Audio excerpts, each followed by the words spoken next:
بسم اللہ الرحمن الرحیم۔ السلام علیکم ناظرین کرام۔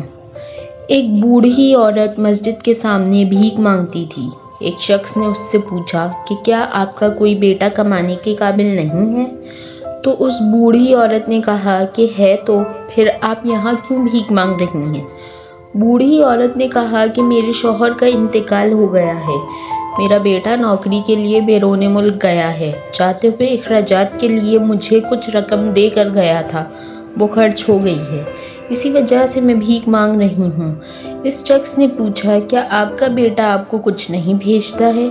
بوڑھی عورت نے کہا میرا بیٹا ہر ماہ رنگ رنگ کاغذ بھیجتا ہے جسے میں گھر میں دیوار پر چپکا کر رکھتی ہوں۔ وہ شخص اس کے گھر گیا اور دیکھا کہ دیوار پر بینک کے 60 ڈرافٹ چسپا کر دیے گئے ہیں، ہر ڈرافٹ 50,000 روپے کا تھا۔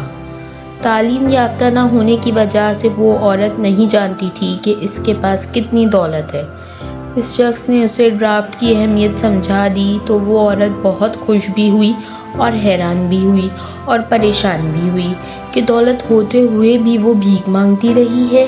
ہماری حالت بھی اس بوڑھی عورت کی طرح ہے۔ ہمارے پاس قرآن ہے اور ہم سب اسے اپنے منہ سے چومتے اور ماتھے پر لگا کر اپنے گھر میں رکھتے ہیں، لیکن ہم اس کا فائدہ صرف اس صورت میں اٹھا سکیں گے جب ہم اسے پڑھیں گے، اس کے معنی اور تفسیر کو سمجھیں گے اور اس کو اپنی عملی زندگی میں لے آئیں گے، تب ہی انشاءاللہ ہماری دنیا اور اس کے بعد کی زندگی دونوں بہتر ہوگی۔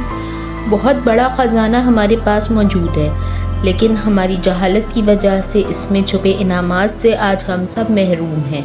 اللہ پاک ہم سب کو قرآن پاک کی عظمت کو سمجھنے کی توفیق عطا فرمائے، آمین یا رب العالمین۔ اگر آپ ناظرین کرام کو ہماری ویڈیوز اچھی لگی تو ہمارے چینل کو سبسکرائب اور ہماری ویڈیوز کو ضرور لائک کیجیے گا تاکہ آپ کا اور ہمارا تعلق اسی طرح جڑا رہے۔ ڈھیر ساری دعاؤں میں یاد رکھیے گا۔ شکریہ۔